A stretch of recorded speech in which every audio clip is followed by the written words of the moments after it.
to the Bleeding Burgundy podcast, a Washington football podcast by fans for fans. With your hosts, Jesse Martin. You want to play what? Okay. Say hello to my little friend. John Taman. Quiet, numbskulls, I'm broadcasting. And Keith Gray. The King, your Majesty.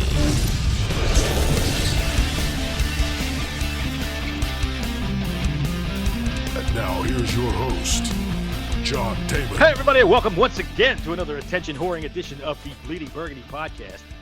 I'm John Taman, your lovely host for the day, and I am indeed lovely. You might notice I got my haircut, this one, and I'm joined by my colleague, and I understand, Jesse, you are the current Tri-State Dental Flossing Champion. Damn right. How you doing today? I'm doing just fine and dandy. Glad to be here. I've been we've been missing in action for a little while on the People's Podcast, but it was time because things are happening in the world of Washington football, and yeah. You know, something's always happening in the world of Washington football. As you might notice, our third man, Keith, is not here today. I do believe that he is cutting the ribbon on another rest stop on the New Jersey Turnpike. So good for him for that. I'm not sure what the hell he's doing. He's probably sitting in traffic somewhere, but he can't be here with us today. So we're just going to soldier on with that, and we're going to talk about a couple of things here. And, you know, you're right. We've been on the hiatus here since. Taking a little break. We decided to just cool off for a little while and you know, considering you and Keith are ready to strangle each other. But that had nothing to do with it. I swear. Yeah, no. It's the off season, so we decided to. That's you know right. what? Let's take a. We need a break. You know, for the amount of hard work that we do preparing for these podcasts. You guys, you listeners, don't understand the hours of prep time That's right. That's right. To put on a show of this quality takes some serious work behind the scenes, and we want to thank the staff that we have that has tirelessly labored behind us to make sure that this happens. Mom, Dad, the way appreciate it's it. supposed to go. Yeah, pretty much. Keith's wife for smashing food all over him. Yeah. That was about the biggest production value we've ever had. But hey, that's the whole point. You know, you listen to this show because, and that's one of the reasons why we took off in the off season, is because we could sit here and do the same thing that we do on Twitter with all of you all day long anyway, which is just talk about what everybody's talking about, because there's nothing going on. Yeah, except nothing major. Of course, not well, unless you're a fan of the Commanders, and then there's always some kind of shit going on. Yeah, but you know, before we get to that, Dwayne Haskins. Yeah, man, that shocked me. That blew me out of the water. It did me too. It was like I had to read it a couple times. I just didn't believe it. It was just like I thought it was a hoax. I mean, prayers out to the family. 24 years old, and the circumstances are, as of right now, are questionable. Yeah, I don't know what happened, but no, I don't either. But and that's besides the fact, you know. And the fact of the matter is, he had his whole life ahead of him. And it was just it was a somber day, man. Well, because everybody's in shock. Yeah. You know? And of course, and you got everybody that wants to get offended by how some people react to it, which, you know, and some people absolutely reacted badly to things. And so a lot of people do try to take something that happens like that and stand on it and pretend that they're better than that person by saying, well, what was he doing? Why was he, you know, and he was just, what did Gil Brandt say? He was living to die. What the fuck is that? Yeah, that was stupidity at its finest right there, what Gil Brandt said. Gil Brandt's best achievement in like the last 5 years has been the solid turd he produced on April the 10th, 2020. He was so proud, you know, because everything, you know, for him has been nothing but enfamil. He's so fucking old. So, you know, for me, it was a complete shock, because not only was he a young man, he had his whole life ahead of him, and we all knew who he was. And even though it didn't work out here, we all pulled for him. Sure, absolutely. And some people do take it too far and get all personal about shit, but you know, we all, or most of us, wanted him to succeed. Absolutely. I mean, he was at the time when he was drafted, I considered him our hopeful future franchise quarterback. All of us did. Yeah. Yeah, I think so. You know, And I mean, I got his jersey, and I, you know, after his rookie year, I was like, you know what? Okay, that he showed the flashes that, hey, I think this could be the guy. And unfortunately, it didn't work out. He struggled, No. and I think there was a lack of maturity there. But the fact of the matter is, he went to the right place to turn his career around. I Yeah. honestly think, you know, He did. I thought what Mike Tomlin had to say, the statement that Mike Yeah. Tomlin put out, said a lot about what he thought of Dwayne and how the potential existed there. Now, I mean, he may Mhm. never have turned into a quality starting quarterback in the NFL, but that's hardly unusual, Yeah, right? that's true. hardly unusual. But in terms of becoming a solid young man, Mike Yeah. Tomlin's a great place to be. Mhm. You know, and there's no way I'm going to judge his character or anything. I don't care whether he was immature when he was here and he ran into a couple of problems because he was a young kid. No, that's unusual, right? How Yeah. many 22-year-olds that you know that have never run through problems like that? Exactly. Whatever. The fact that he didn't work out here as a quarterback, so it really, Yeah, no, that's just it doesn't. football. Yeah, that's just what it is. football. This is real life, and I think, Right. you know, for most people, it just makes you sit back and you know, might make you think twice about sending that tweet when you're bashing somebody. I mean, I'm guilty of it. I'm sure, and most people are. I mean, when the Haskins played bad, I said it. I was That's loud. different. You know, but the Yeah. fact of the matter is, this is real life here. You know, football, Right. real life. You know, And you can criticize his passing without Yeah. criticizing his person. You know, sure, and you can say he had maturity problems without criticizing his person. He Yeah. might be a very nice guy who just lives a little bit too hard, you know, when he's young. So what? no, The fact of the matter, I had a discussion the other day about this with somebody. I might have been the Podfather. I can't remember what his real name is. Sorry, brother. Kyle. Kyle. He always puts up something interesting, and it might have been with him about his time here and, you know, how it didn't work out. And it's just circumstance why it didn't work out. It wasn't Sure. anything about him or Jay. It was just Jay needed to win Yeah. right then and there. And having a first round pick quarterback was not what he needed at all. So, You're you know, 100% Jay is right. definitely Yeah. he's going to push him to the side. And that's all once again, Dan Snyder sticking his nose in. You know, who knows? Dwayne might have been a much better quarterback if he'd gone someplace else. Probably would have been. Yeah. First off. No, I agree nobody with fault you. there It was except a for Snyder. the coaching staff did not not necessarily wasn't not want personal. him, but he wasn't They needed. needed to win. Yeah, Jay was coaching for his job. He was coaching for Yeah. you know, his livelihood, and for the owner to, you know, stick his nose where it didn't belong, like he's done so many times before. I mean, that right there should just show you what a piece of crap, you know, Dan Snyder is. It's just one of many reasons why he's failed this team. But Yeah. you're When absolutely you right. people are telling me he's going to be good now, remember these things. He keeps doing this. Yeah.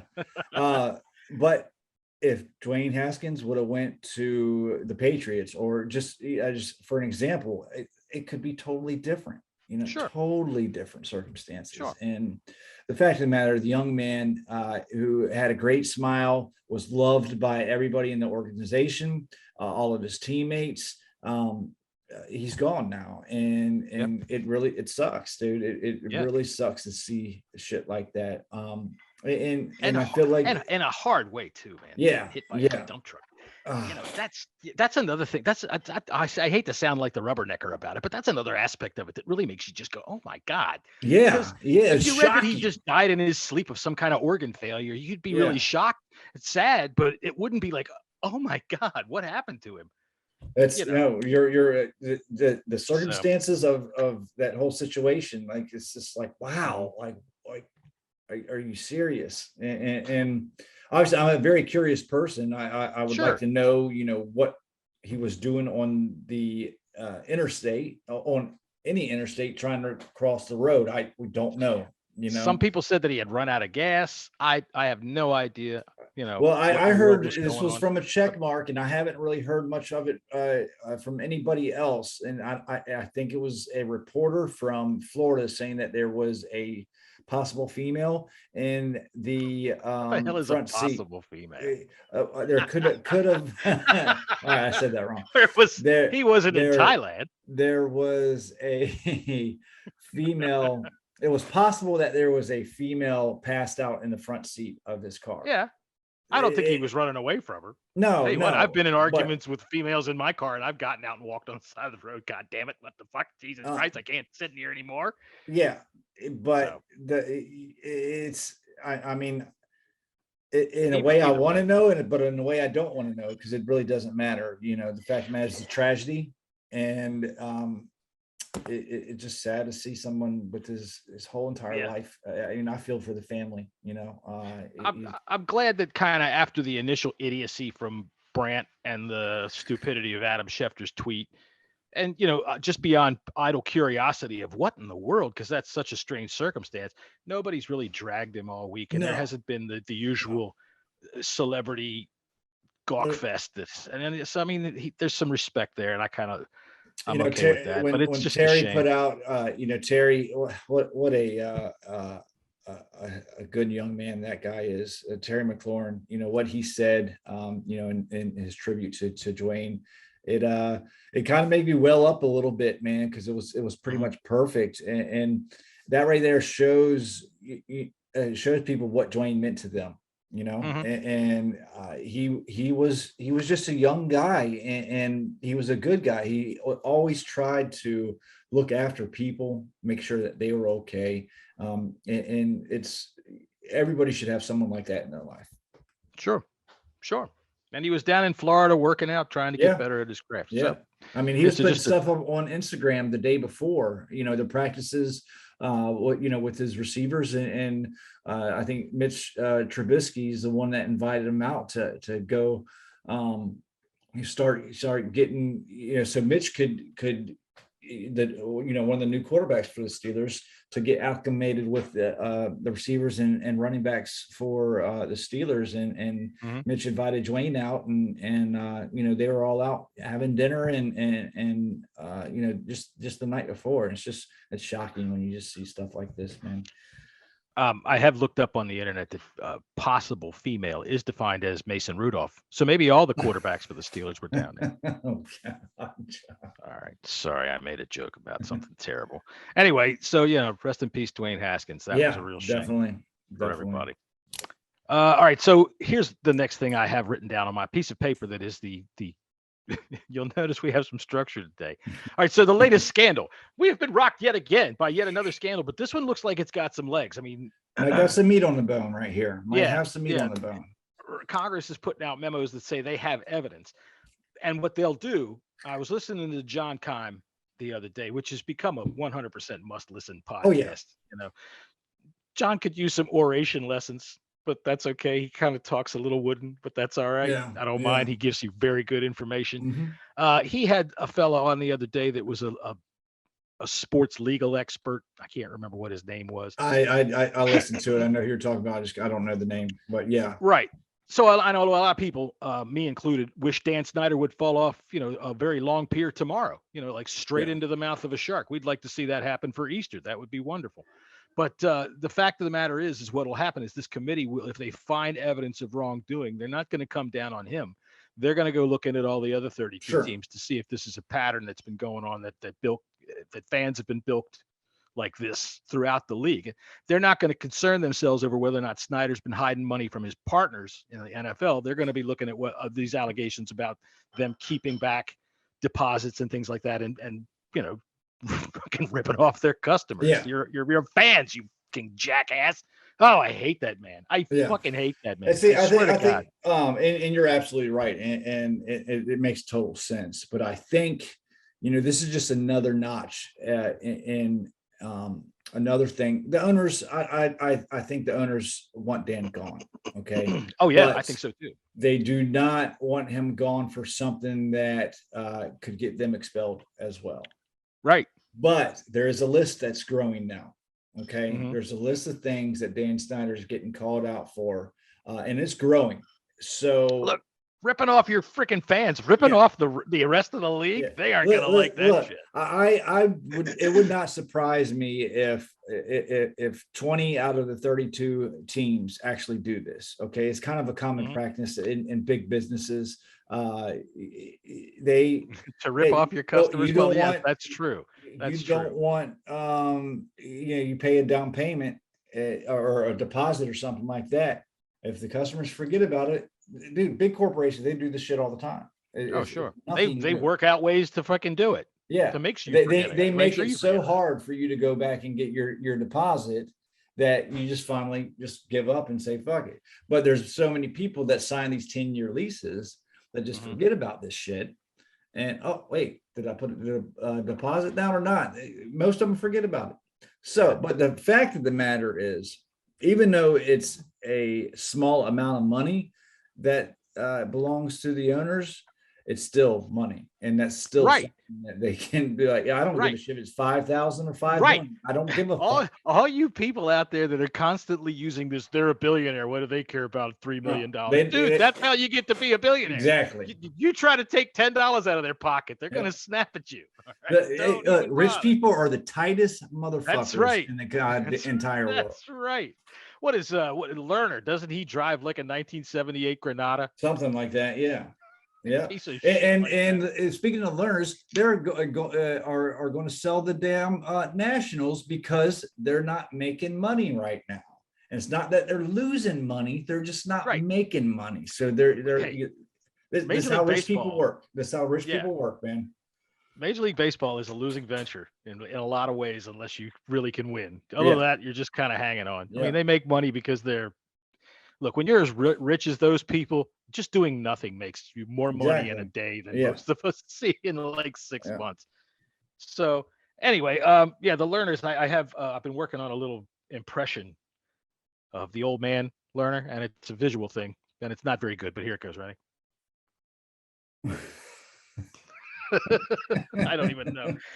All right, so as an Orioles fan, I don't care what the Nationals are going to do. You guys, you're going to go in the tank right now, but you've got a World Series that you can rest on. And you've got a very gorgeous set of uniforms that have cherry blossoms on them. I think that I think they're awful. I don't get what people are so. Hey, it's marketing, man. Yeah.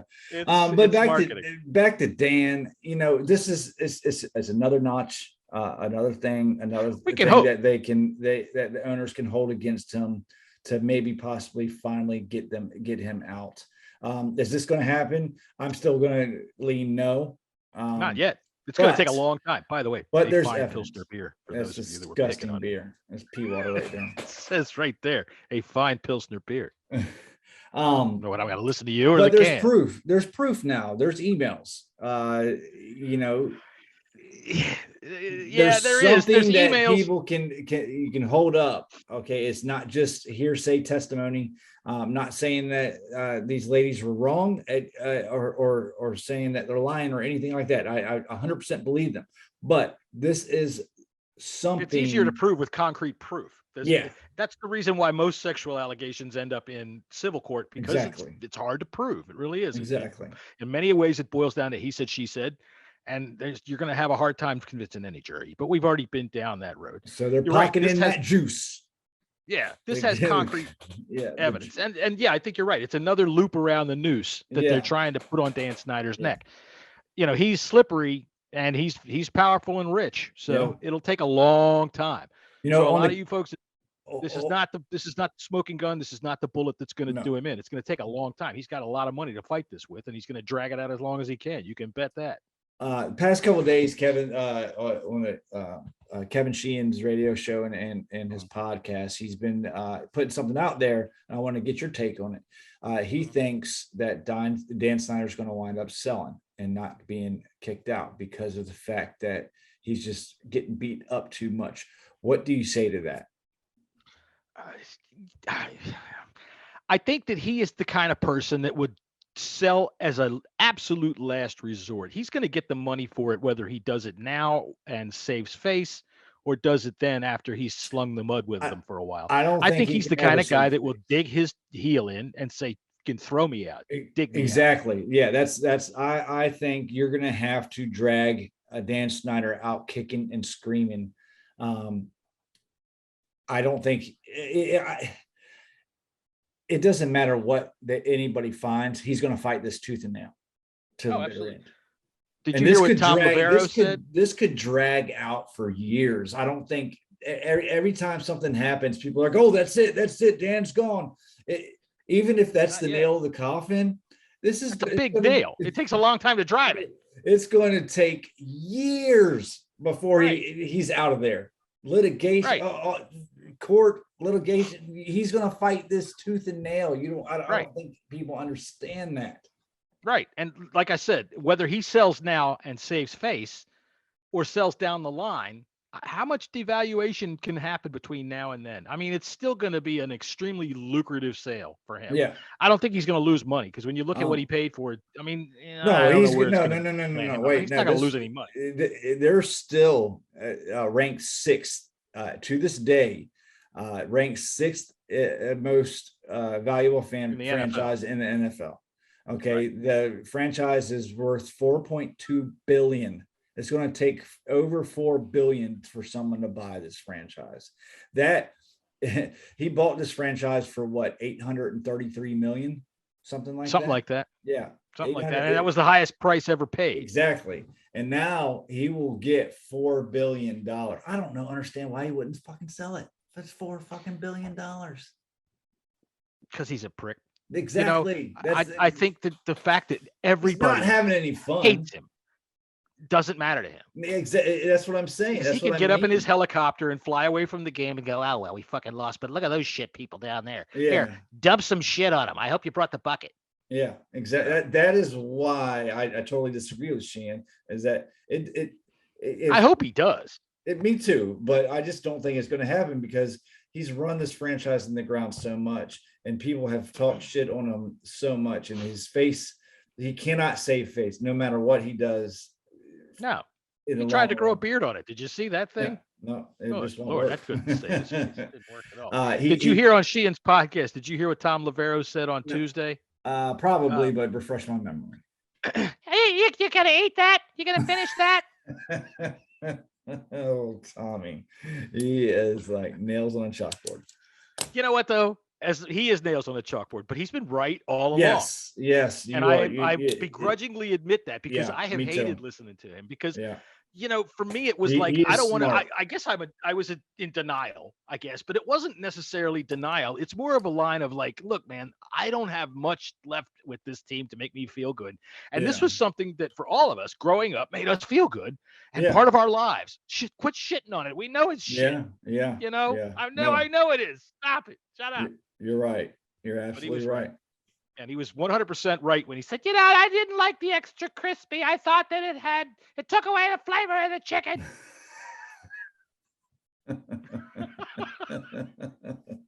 Jesus. Oh, well, that's Tom Lavero. My impression of Tom Lavero. All right. So there's our take on the scandal. What do you think the next scandal is going to be? By the way, I told everybody that I was going to come up with a bit this week for this, and I am very sorry, but I was unable to come up with a bit this week. I just didn't have time. It's been a motherfucker of a week. It's all right. I'm glad it's Friday. We'll let you slide this time, but next week, next time, you better have a fucking bit. Okay, yes, I'll get fired from the podcast. That's why Keith isn't here. We told him to come up with something funny, and he couldn't. We said, "You're not on this." Get out of here. Oh shit! I don't know. Something's going to come out because every time Washington they do something good or announce something good, something else comes out bad. So so whatever good announcement they have planned for in the future, the Washington Post or whoever, they've got probably like 9 other things that they can just come out. They're holding on. So, here's that time he let loose that nerve gas in the stadium. Yeah, that's right. We'll hold that quiet. See, I think I disagree with that. And the reason why I think so is I think that they are so ready. They hate him so much at the Post. And, a lot of people think that that's their fault and everything like that. Look, you got to recognize They've seen him for what he is. Yeah. All right. Sally Jenkins, she was right Yeah. all along. And I Yeah. hated listening to her. I made a cartoon making fun of her. But she was right. Yeah. All right. So you got to accept that fact. So with them having their fight and the fact that Dan Snyder withdrew a bunch of their tickets and because they were making negative comments about him. Well, you know what? You want to stop the press from making negative comments about you, well, then clean up your fucking act. Yeah. It ain't their Pretty fault. much. Their job Pretty is much. to tell people what's going on. So the way I see this is if they're going to, whatever they're finding, they're going to let it out immediately. I think for them, a deluge is a better strategy than just trying to counter. You know, I mean, like that girl that got hired yesterday, the social media influencer, Yeah. right? Yeah. People shit all over that girl. Yeah. Poor kid. Yeah. You know, whatever. And I think that the Post is not going to be the kind of organization, even if it's Jeff Bezos, I don't care. They're not going to go, okay, well, let's wreck this kid. Let's, bring something else out to make it look bad because they hired this kid. They were going to hire that kid anyway. Yeah, okay? and I don't think part of their. I thought it was a good idea.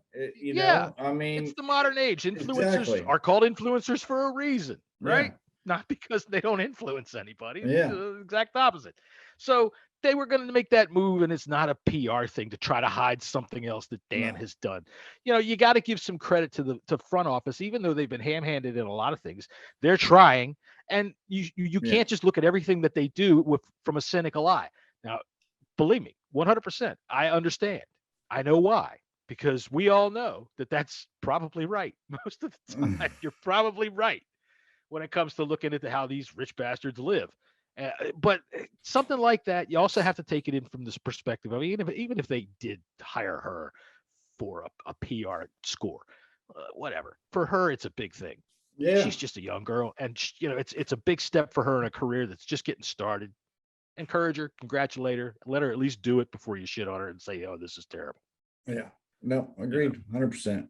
And like I said, it was fine Pilsner beer, by the way.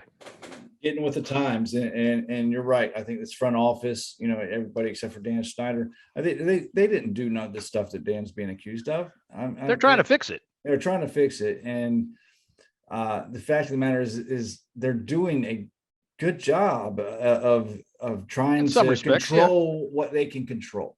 In some respects, yeah, I can hear you. Go ahead.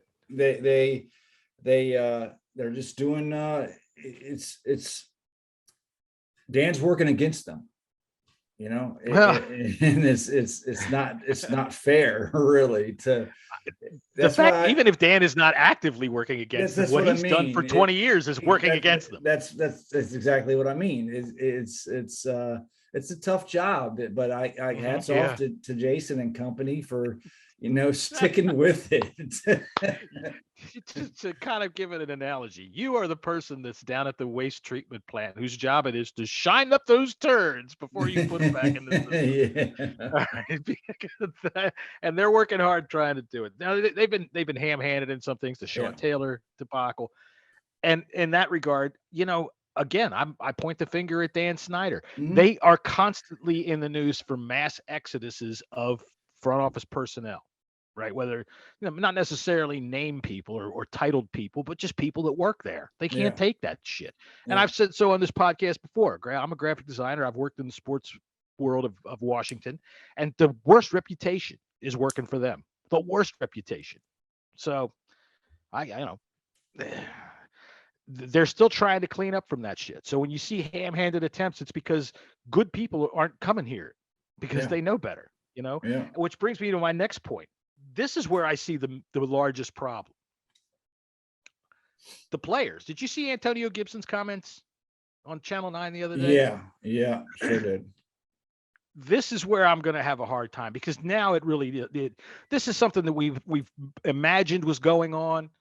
But now we have absolute proof, and I guarantee you that free agents look at this place and go, fuck that. They're trying to deal with that.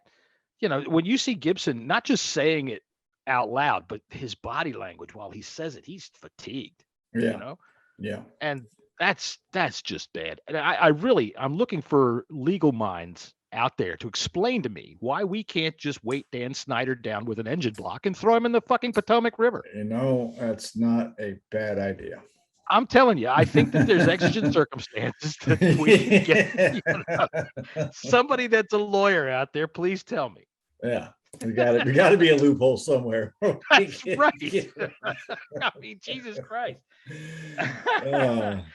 So yeah, the Gibson comments really kind of bothered me the other day, and that's I get it. Yeah, absolutely. We've got to keep quality players, and even if, and I mean, character players too. What if Terry decides I don't want to deal with this shit anymore? And nobody around here is loved more than that guy. Yeah, and to be honest with you, I wouldn't blame. Yeah, wouldn't blame. It would hurt. It would suck, but I'd get it. I really would. When we look at how light they have been in free agency, I wonder how much of that has to do with that they can't get people to negotiate with them. We know Amari Cooper took more or took less to stay in Dallas. Yeah, we could think about the fact that maybe he thought he had a better chance to contend, but yeah, I mean, it could possibly. We know money talks. All right, but ostensibly $20 million, isn't that the difference that he left on the table? Actually, I think because of the taxes, there's a lot of taxes in Washington. And it actually worked out. It worked out where you're still getting paid, and I forget I think it was a Sheehan podcast that it explained. They were talking about this exact scenario. If Amari Cooper took a little bit less, I mean, it was like $1 million or something, but it worked out to be not nearly as far apart as it may have seemed because of taxes in Texas and taxes up here in Washington. So I'm glad it was you that had to say taxes in Texas and taxes in Washington. Yeah. I'm telling you what, I remember on that podcast, Tom Lavero said, I like the double cheese on the chili dogs. But anyway, well, let's get into some football talk. All right, let's do that. Okay, so we talked about free agency. Did we do enough? No, but I mean, listen, would I like to sign every top free agent out there? Yes. I think I'm more understanding of what they're doing than a lot of other people are, that they're up in arms. Why haven't they assigned anybody? But I mean, I would like to maybe find another tight end or a linebacker in free agency. Linebacker. There were linebackers. There were. Yeah. When we talked about it last, that was my number one priority, was the linebacker from Arizona, and I don't even know where he ended up. I know it wasn't here. Yeah. I think he signed back in Arizona, to be honest with you. They released him. I think they released him. I think they re-signed him. Okay. Small, I think. I don't know. It could very well be wrong. It doesn't happen a lot, but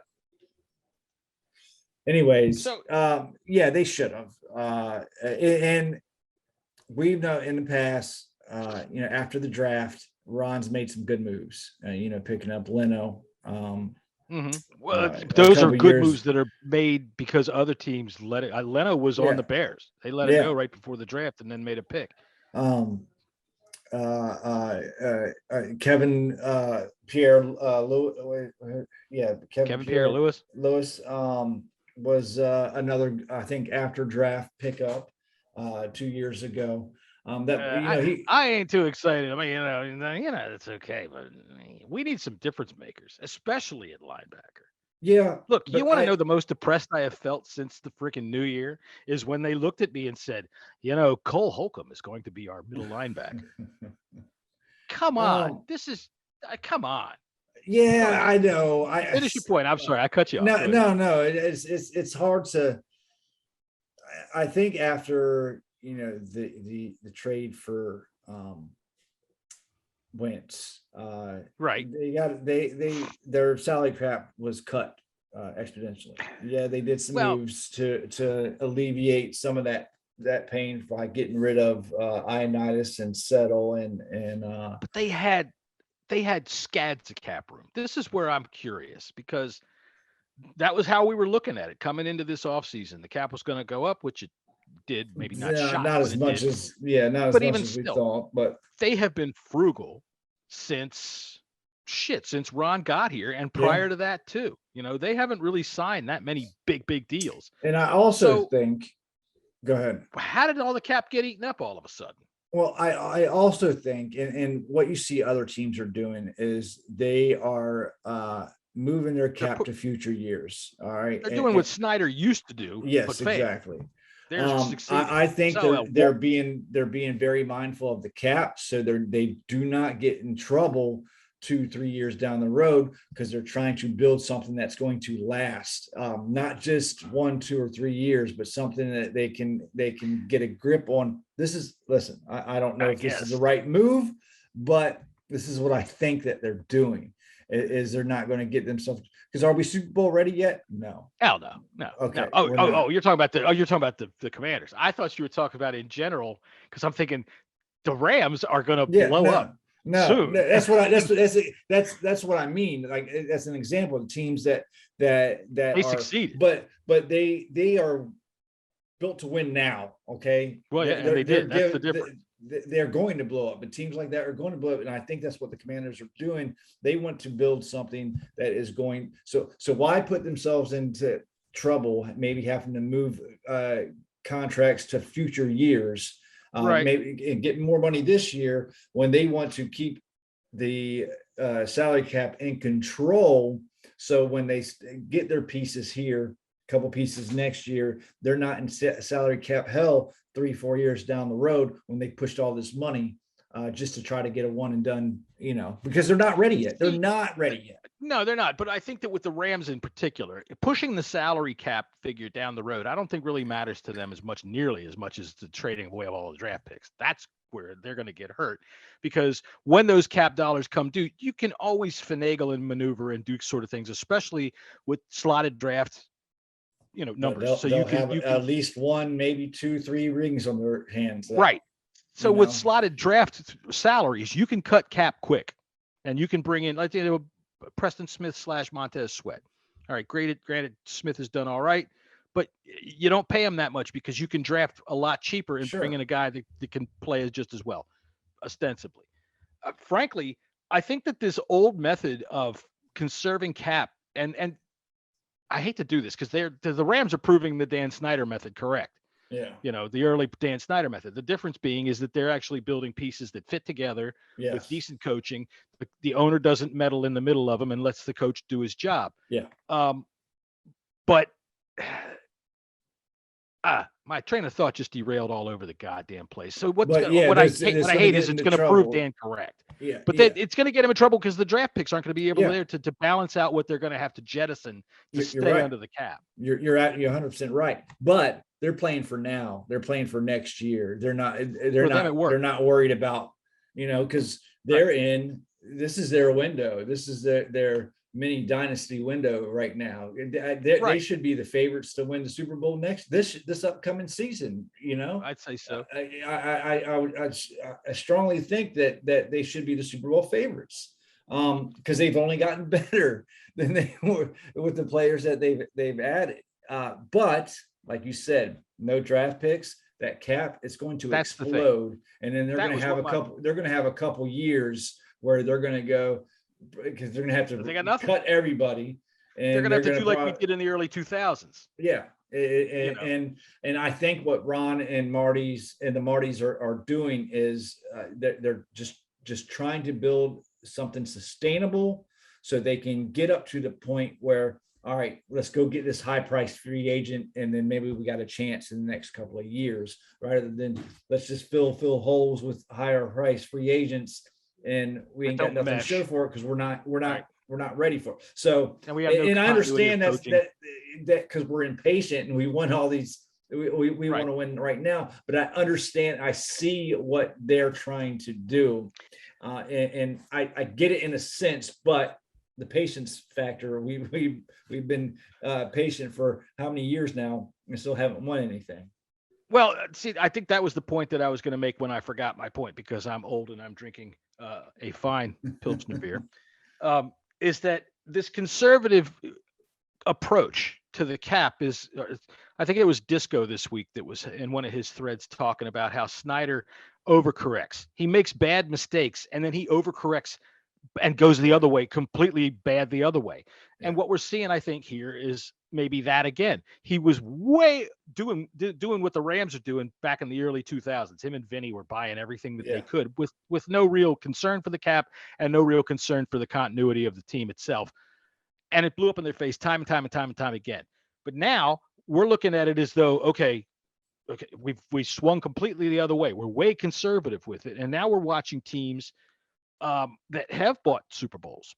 All right. And when you talk about how Snyder used to do it and with a freewheeling Redskins and all of that sort of thing like that, the old adage was, oh, you can't buy a Super Bowl. And okay, I can believe that, because in the era of the cap, the 2002 Buccaneers were the ones that I think really were the only ones that did it until recently. And now you've had 2 teams in a row do it. Yeah. All right. Now, granted, the Bucs, they bought Brady, but I think there is the key, because all you need is the draft picks.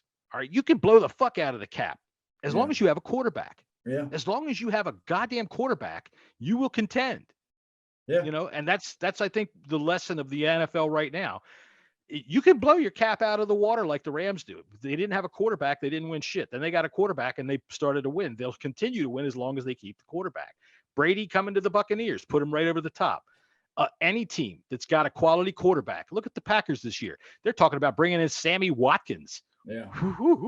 Fucking blow me away. Sammy Watkins. He's good for 2.5 games you'll get him this year. But I think that they're trying to say that, watch, Aaron Rodgers can do it with anybody, and I think he can. Yeah. So, and this goes to the point why they have not done anything with Wentz's contract, tried to renegotiate it, because guess what? If this works out, great, awesome. We got a quarterback for a good quarterback for $27 million. That's relatively cheap for a good starting quarterback. Or if it doesn't work, boom, we got not only that $28 million back on the cap, but the cap's going to go up even more next year, and they'll be in prime position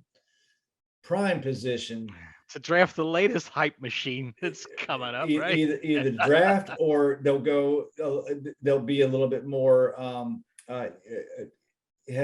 go heavy duty in free agency next year.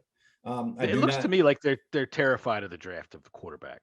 It looks to me like there's no way that they're going to do it. This year, absolutely not. Yeah, last year too. And I don't blame them this year.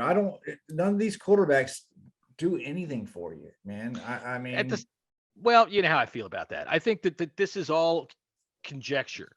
Quarterbacks, what they do once they get there and the situation that they're put in, who knows what's going to happen. Yeah, they've all got flaws, but these are flaws that are being pointed out in, the workouts that they're doing. Whatever.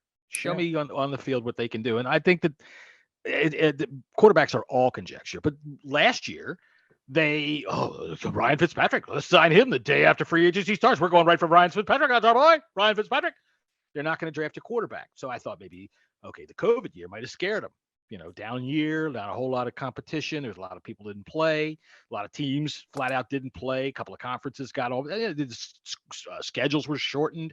So maybe they were scared off, saying they're not getting a good enough sample size. But then this year, of course, last year at this time, next year's crop of quarterbacks were going to be awesome. And now, well, maybe not so awesome. Right now, that's what we hear now. So again, we saw the same pattern.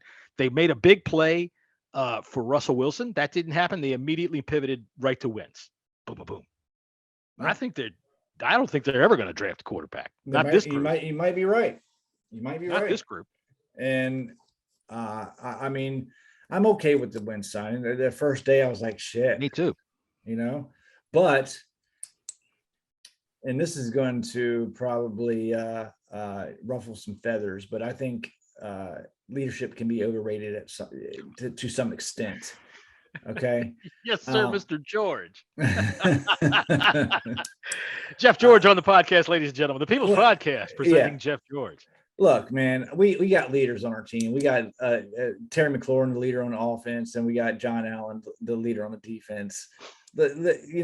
Carson Wentz just fucking call a plays in the goddamn huddle. Don't do nothing stupid and throw the ball to Terry. That's it. That's all you got to do.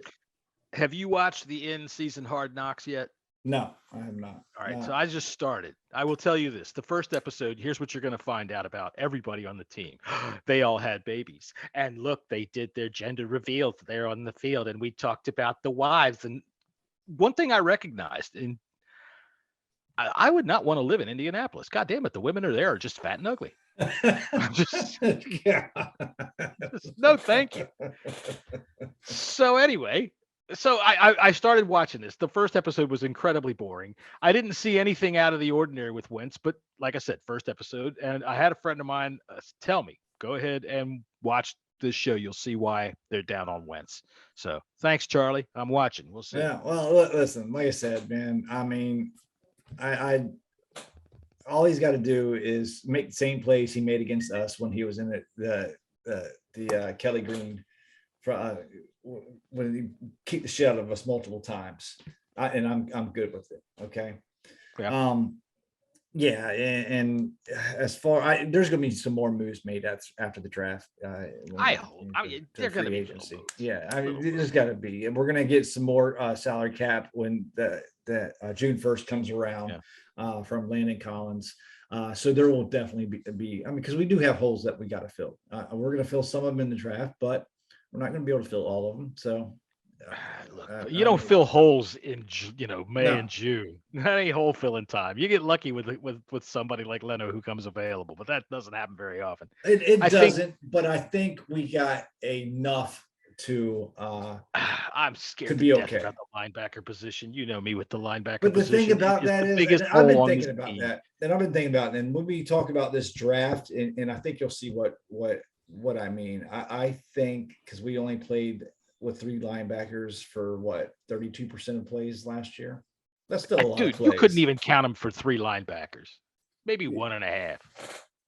Okay, you got a point there, but. I think that whole role of Landon Collins could become a he could come back. Again. Yeah, he very well could. If he's not signed, he could definitely come back. So that's something to think about too. I heard, who was I? Oh, I was listening to John Keim today, and he was saying that's, it's open for Landon Collins to come back. However, he would have to take a pay cut. And I'm thinking, well, no fucking shit. No shit. Get cut, and you go out and find out nobody wants you. You don't come back and say, I'll come back for the same money. Yeah. So, I would like to see that. I wouldn't mind seeing that. I see a lot of people talking about Kyle Hamilton, which it's hard to pass him up when it comes to 11. So here, okay, let's just flat out straight up ask you, what do you want to do at 11? That's a tough call. Now remember, Jerry Jones said we are apt to move up in this year draft. It's a really tough call. And I want in a perfect scenario, I want to trade back, pick up maybe a first next year, fill in that void that we that 3rd round pick that we traded for Wentz. That's the ideal scenario. Let's just say that we're picking. We have to pick. There's no trades available. Depends on who's on the board, and you really have to think about that, because if Kyle Hamilton's there, you have to seriously think about taking him. As much as I want another receiver, one of these, Garrett Wilson or Chris Olave, not as high on Drake London as a lot of people are. They were showing all these highlights of his workout today. I'm not very crisp in his cuts. They're like, well, he's a big dude. He's slow and he can't create separation. And I'm sorry, you can get open in college. Right. In the NFL is a total different story. That's why I'm big and slow doesn't cut it in this league anymore. That's small and fast. That's the trend. That's why I'm not high on Drake London, as a lot of people are. No. But you have to seriously. That's a corny name. It sounds like a bad comic book name. If Kyle Hamilton is there at 11, he will probably be your best player on the board. I always preach best player available at a position of need or according to a position of value. Right. And Kyle Hampton is, if he was just a straight up free safety, I would say no, but he's not. He can play that hybrid role. Yes, we hope. He played it in in Notre Dame, and that's what he was good at. He's big, he's physical. I do not give a fuck about his slow 40 time bullshit. No, whatever. Nobody he's runs got 40 in fucking anticipation, NFL, except for a goddamn guy running down for a punt coverage. He knows where the play is going pretty much before anybody else on the field does. You have to take him there. And as much as I want a weapon, as much as I want to receive another receiver to line up across, there'll be somebody available at 47. There will be somebody available at 47. Absolutely, there will. I don't think we need to go first round wide receiver. I think that I don't think Kyle Hamilton's going to be there at 11. I don't think he's going to. He might be. I'm thinking when it comes to wide receiver, you have to just assume. You can't go into the year and say, well, Curtis Samuel won't be there. But no, you have to assume that he's going to play, right? You have to assume he's going to be healthy. You have to assume that you made a good pick in Diami Brown last year.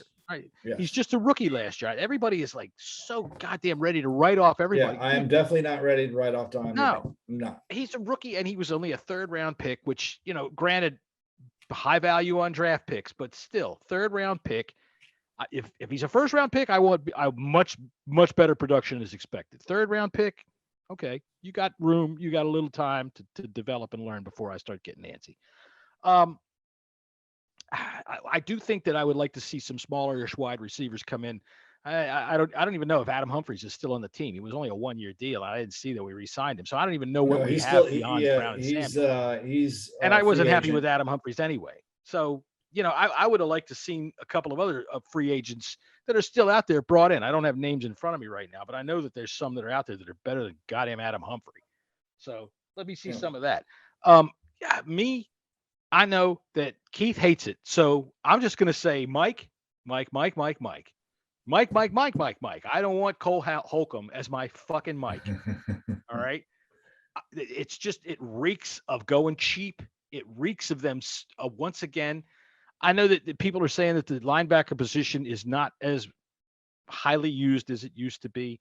Okay, well, Devin White sure as fuck makes a difference, and that's the kind of player I want. All right, I want a sideline to sideline assassin, and Cole Holcomb ain't that.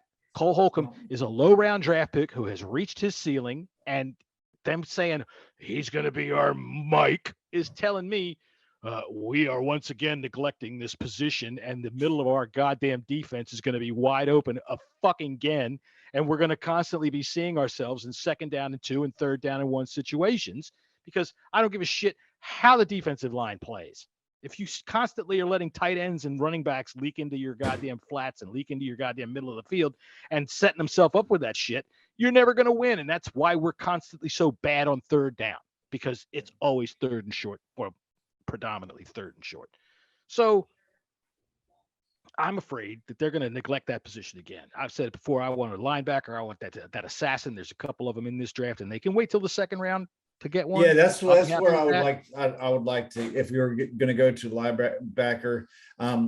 Look, I'd be happy with Hamilton because they can get him to play that Buffalo nickel, which is the other thing everybody's tired of hearing. We got ourselves into trouble last year by drafting for a need. Okay. And they overvalued their starting linebackers last year. Yeah. John Bostic coming back as the leader of that. And I'm not saying I haven't given up on Jamin Davis. I think he's going to be me either. A good backer. He had some moments last year. He really did. Sure he did. And I think one more year in the system, get him in the position where he's more comfortable at. I think you're going to see. I think you're going to see some really good play for him this year.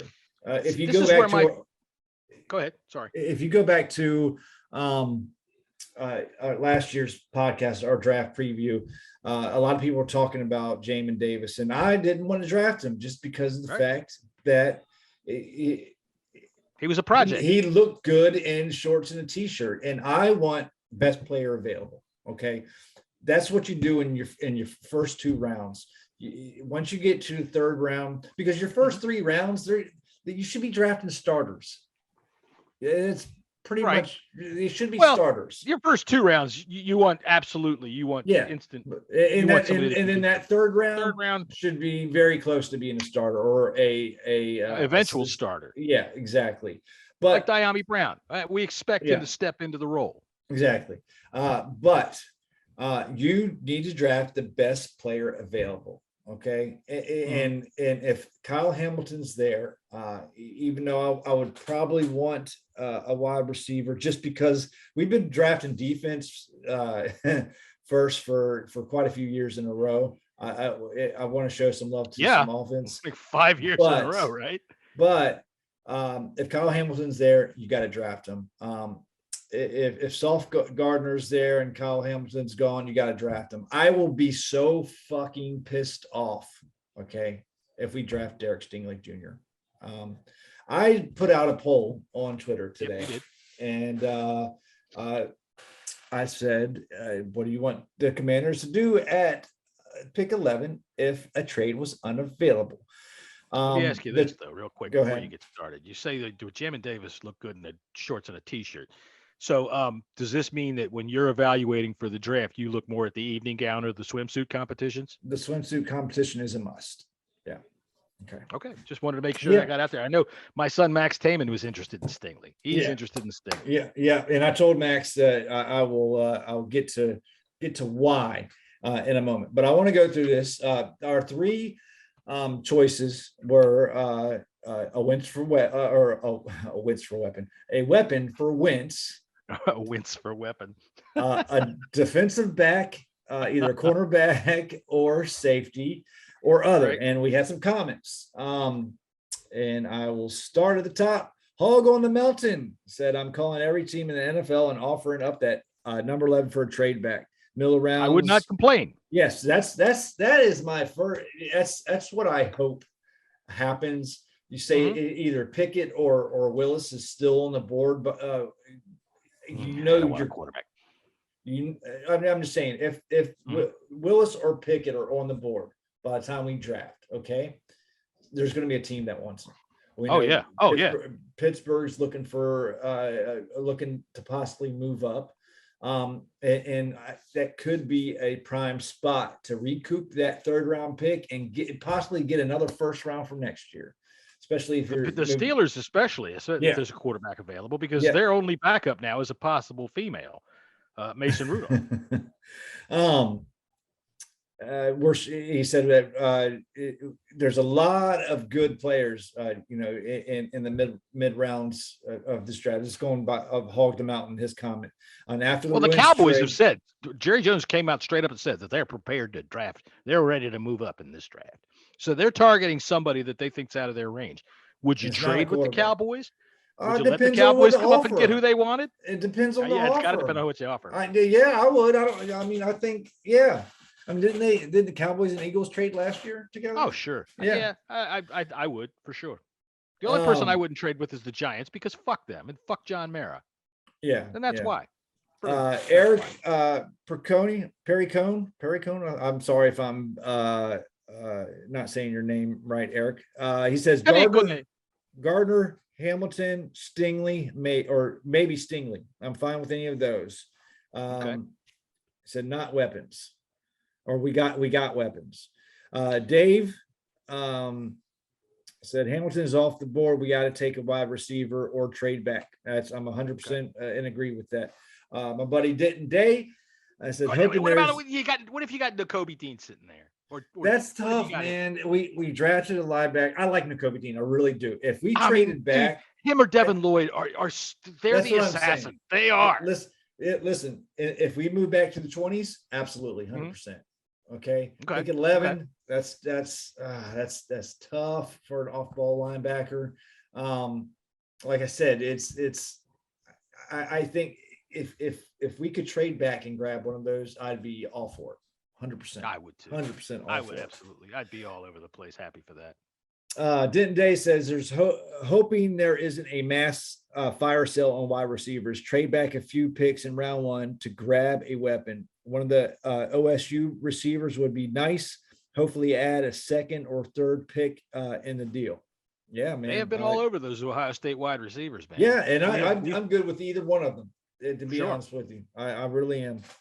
I do not draft the kid from Alabama with the busted leg. No.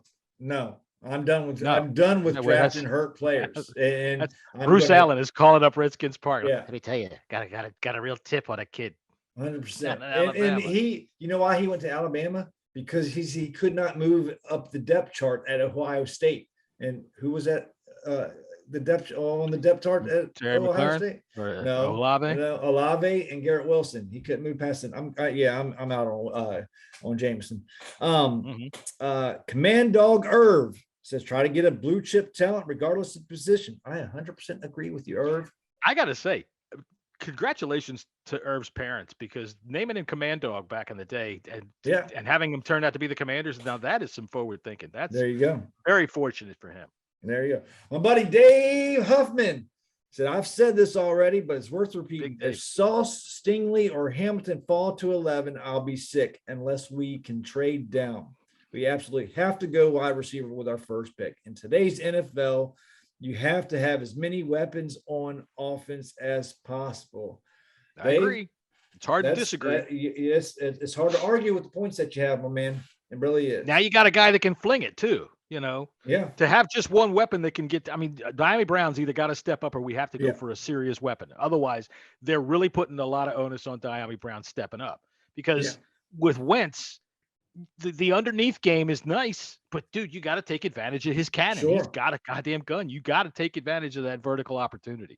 So Keith, and Keith actually had a not our Keith. Keith, his last name is 935576444. Weird last name.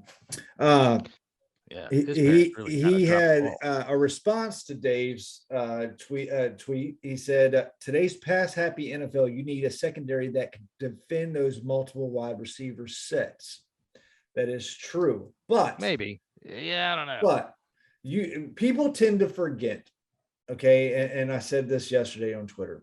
People forget how good William Jackson III was in the second half of the season last year.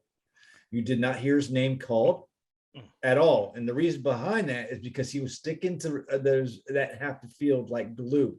And the reason behind that is because Jack Del Rio finally got off his fucking glacial ass and made Landon Collins move down into that hybrid and play the fucking new position that everybody's goddamn working with now, that made that defense really fly. And it wasn't necessarily just him, but it freed that secondary up to play in the way that he started to play these guys. Kendall Fuller the way got better in the second played. half too. Yeah, Kendall Fuller got better in the second half. If this defense struggles again this year, I swear to God, Jack Del Rio has got to be taken out into the parking lot and put into his car, no matter what the gas prices are. Keith, I'm sure would have an update if he was here, but it doesn't matter what the gas prices are. He needs to be put in his car, pointed somewhere west, and driven. Just go. Get out of fucking town. This guy has got to be better with this defense. Yeah. And I'm afraid that they are neglecting this linebacker position. That's why this Cole Holcomb thing was like, what the fuck? They're gonna neglect it again.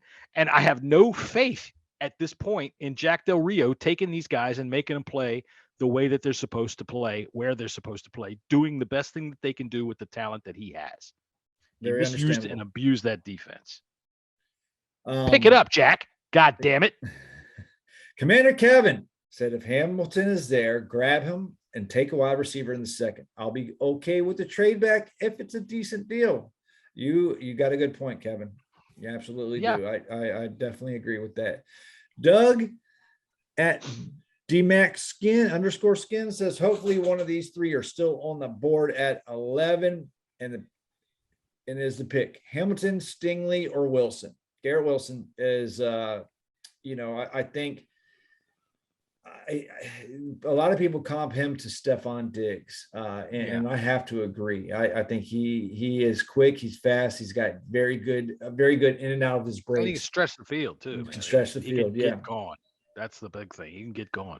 My buddy James Jubane said, I vote for a weapon. It's not only for wins, but if he fails or gets hurt, we move on. The weapon is still there. Plus, that weapon takes the pressure off the rest of the team and any backup/rookie QB that has to play at times. Very true, my friend. Very true. I agree 100% that I want to take a weapon, but weapons can be utilized on defense as well. That's However, the point being is, if Wentz gets hurt is a big if, because once Wentz gets hurt, our weapons are like, okay, now I have a nice gun and I put it in the hands of a blind man who's got a fucking shaky wrist.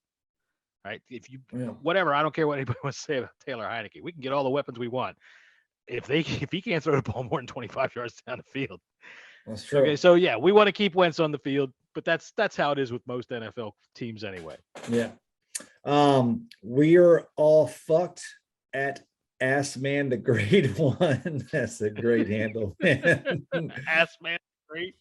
Ass Man the Great One. Ass Man the Great says we're all fucked. Well, hey, tell you what, I saw a poll the other day about a week and a half ago that said more Americans are into anal sex than they are into Twitter, which means two things. Ass Man the Great is onto something, and especially being that we're all fucked, and B, none of us are getting anal sex because we're all on Twitter. Ass Man the Great says offense is shit emoji. Absolutely need a game changer. Yeah, we have a game changer, and now we have a quarterback that can utilize the game-changing ability. That's the key. And I want to continue watching this thing about the Colts, and I want to see if I can't see what it is that. But honestly, if the Eagles, they have kind of become a quarterback factory, whether we like it or not. They kind of have, whether they're great quarterbacks or not. They keep turning them out, and they keep turning them over. Yeah. Why the Colts got rid of him, I don't care, because I think Robert Ursay is one of those people. I do agree. I don't care what Kevin Sheehan says. I think he had a big part, and I do not believe. I strongly believe that what's the coach there? Frank Reich would have definitely ran back another year with Wentz. I 100% agree. See, I think when I hear Robert Ursay, I think about, like, the end of the royal families in Europe, where they're all so fucking inbred that whoever's the king is just a complete vegetable. And that's what I think of when I think of Robert Ursay. He just doesn't know what the fuck's going on out in the real world. Yeah. And whatever he says, I don't care. But the fact that the Eagles paid $31 million to get rid of him, that says a lot. So, but at the same time, hopefully whatever it is that was mentally or leadership wise an issue clears up, because at some point you got to wake up and say, okay, I better shape up because people keep shipping me out. And I think the talent is there, the skill is there, dude. Yes. It's there. Carson Wentz has to understand this is his last opportunity to be a starter, a starting quarterback in the NFL. Plain and simple. He's got to understand that. Max Taman, hey, you know him, don't you? My youngin. He says this draft is so stacked at wideout. We don't need to go first round wide receiver. If Kyle Hamilton or Derek Stingley is there, it's a coin flip. I prefer Hamilton, but Stingley is going to be a solid pro. Okay.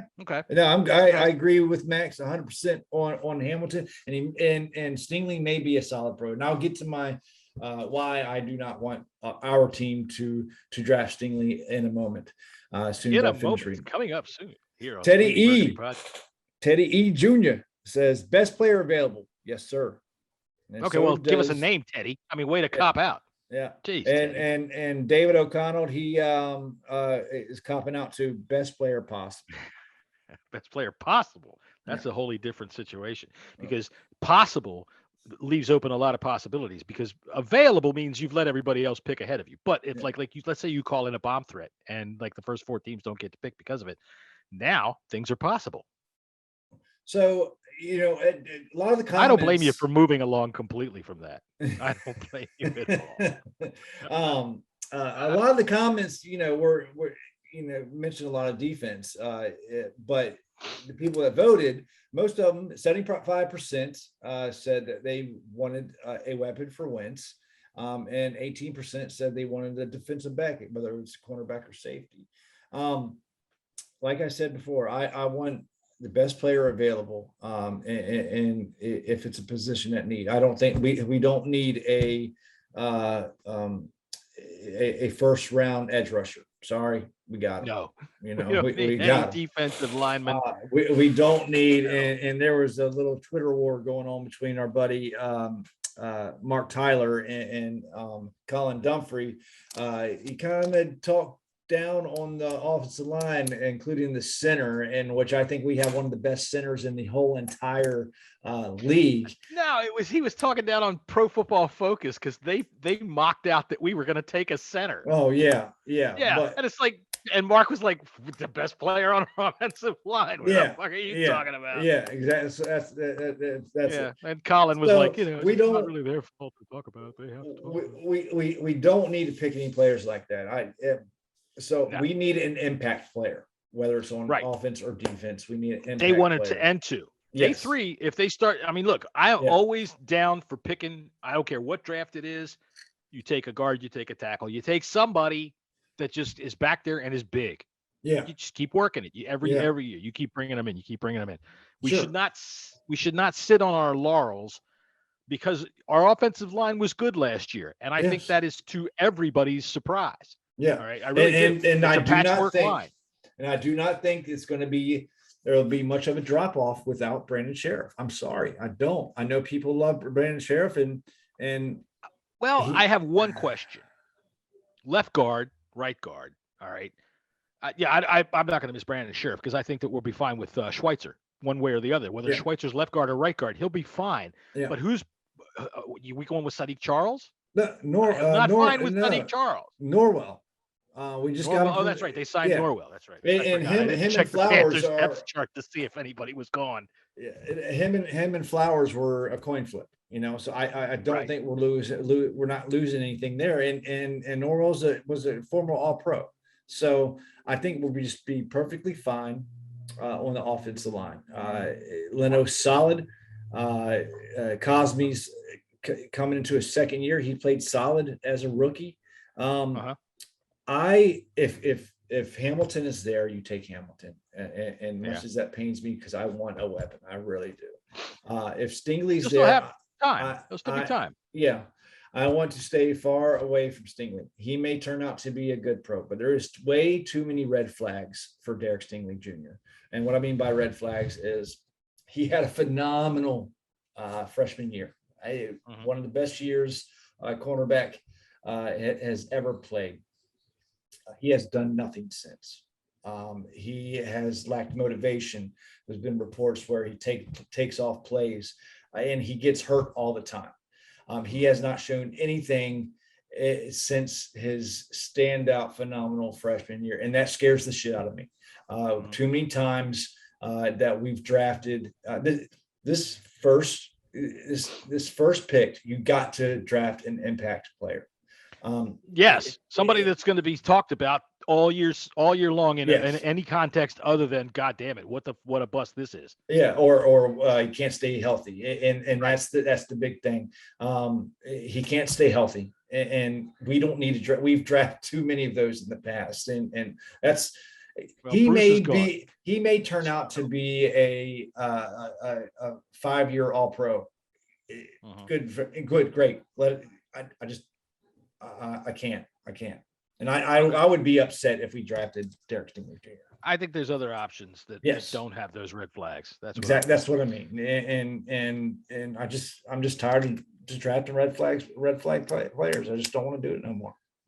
What I'm most interested in on a draft night is that whoever we pick, I want to watch everybody instantly become an expert on who that person is and everything about him, because they will instantly. All right, so our buddy Calvin Minat thinks that we ought to discuss who do we want to purchase the team if Dan is no longer the owner, and I am going to vote for N.E. Buddy. Yeah, I got a second. Anybody. There. Anybody. You fucking people that tell me, how do you know Jeff Bezos is going to be any better? You can't be any fucking worse. You can't be worse. And I've heard the reports too. And Kevin Sheehan was talking. I know we've talked a lot about Kevin Sheehan today, but he's got a good podcast, even though I don't agree with everything that he says. But he said to look out for something because the Denver Broncos are up for sale. All right. And there'll be a bit there. People are going to be bidding. He said because Bezos owns the Washington Post. He's got a finger on the pulse of DC. Well, he owns it. That doesn't mean he knows what the fuck is in it. Well, this guy owns it. He's busy building giant penises to shoot into space. It could be true. but he is. he wants an Big NFL pictures of team. him. He Sure. 1,000% wants an NFL team. Who wouldn't? It's a toy. It's a toy that pays you billions of dollars. That's true. That's true. If Bezos does not make an offer for the Denver Broncos, that means there's a good chance of Dan Snyder leaving because he wants to buy the Washington franchise. I think that's a lot of. I don't see where Bezos can force Dan. No, he's not forcing. Even still, I don't. Dan is not going anywhere unless it's by gunpoint. That's just. No, and I agree with that. But it's something to think about. Anyway, I'll tell you what. Did you hear what Tom Lavero said on Sheehan's episode when he said those things? He said, "I like the deep fried Hershey bar." So that's who I think should purchase the team. I don't care who purchased the team. I don't either. Really, I don't. Just get a good diverse ownership group. You people Jay-Z. are afraid he's going to move the team. Look, have Jay-Z in that ownership group because he's looking for a team to buy as well. I'm good with anybody. Jay-Z or KY, I don't care. Either one of them is fine with me. Look, you people that are crying that somebody's gonna move the team. Look, not ever happening. The NFL has 3/4 of the league has to vote on it, whether Jerry Jones believes it or not. And the fact of the matter is, no matter what you think about Dan Snyder or this team or whatever, this is one of the wealthiest areas in the country. Biggest markets. The seat of power in this country and in much of this world is here. Oh.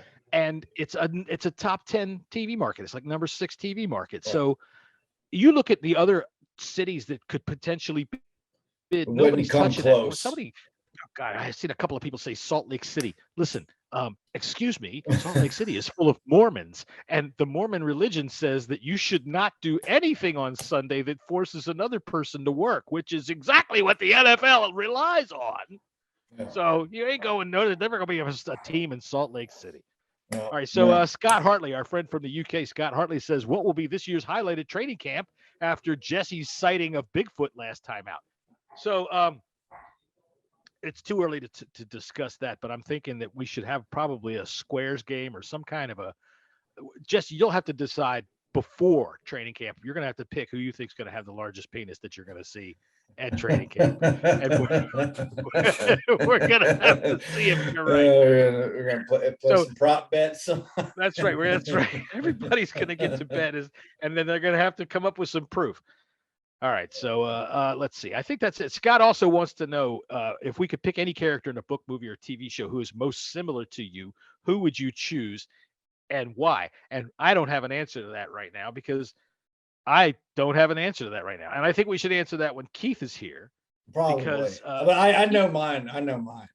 You do? Yeah. Let's hear it. That's the guy from Jax Teller. Who? Jax Teller. Who's Jax Teller? Sons of Anarchy. Oh, okay. I gotta see. That's on my list. I gotta. Oh, you gotta watch it, man. It's the best fucking show ever. Can't believe you've never watched that. I've got a lot on my list. I've heard that that's a good one though. Very good. You should check out Raised with Wolves. I know you like science fiction. That's just that one's a trip. It's on HBO. But that's something that we can talk about another time because I wouldn't mind talking about some pop culture with you guys. Yeah, I think that people dig that kind of thing. Yeah. So yeah. But that's all I got for the day. Well, there was something else. There was one more. Somebody asked. Was it Ty? Ty asked something, didn't he? Oh, Ty did ask something. Oh, who should shut up and who is stupid on Commander's Twitter today? Who should shut up and sit down? And I think pretty much it's anybody that's got any opinion about the draft. Just shut the fuck up. Sit the fuck down and watch it. I agree. Whatever. Yeah. No. And Ty's onto something. I wish Keith was here. I wish Keith was here because I'm sick and tired of all this wrestling bull crap that keeps coming up on Commander's Twitter. Oh, I mean, fucking wrestling. Shut up. It's fake. It's a bunch of guys getting sweaty, wearing freaking spandex, and it's fake. It's fake. I don't understand the popularity of it. It's not just fake. TV show. It's the so dumbest shit stupid. on. It's a fucking Wrestling is so goddamn soap stupid. opera It's so for stupid. adult males with grown men that are sweating themselves silly in underpants while they're Yeah. out there laying on each other. It's Yeah, the I don't dumbest thing in the understand. world. Oh my God, We're wrestling's so together on stupid. that. We are. And you know what? Right now, Andy is bitching up a storm. He probably because is. He's starting a wrestling Yeah. podcast Yeah. and finding out how much those people are just whores. They really are. Yeah. And so I think that what you've learned today is that because of the wrestling bullshit, Keith has been made to shut up and sit down this week. And that's why he's not here. All right. Well, remember, I think I said he's hey, been find looking. Phil Severe. He's been watching some old wrestling videos. That's I can why see said why that. he says he's just had fatigue with and he's right with the Commanders, and it's just a Yeah, constant yeah, a flood it of is. fucking bullshit. It And yeah, is. we see it affecting Rivera, we see it affecting players, and now we see it affecting Keith, and that's really where we got to draw the line. Pretty much. That's it. All right then. It's All right. gotta Well, then win. until next time, what are we going to say? Commander out. I don't even know what the fuck. Commander out. That's it. Commander out. We'll catch you next week on the People's Podcast. You can check us out on Twitter. I am at Justice24. I'm at Bang Radio Hour, and we will not be here next week, but you can try. No. But you can also, if you want, to an old Joe. an old episode. You can check us out on YouTube, and we're on all podcast platforms out there. Yeah, I think Ty's got something going here for next season. We've got to come up with a bumper leading in for "Shut Up and Sit Down." Yeah, definitely. It's a good idea. Yeah. All right then, Commander out.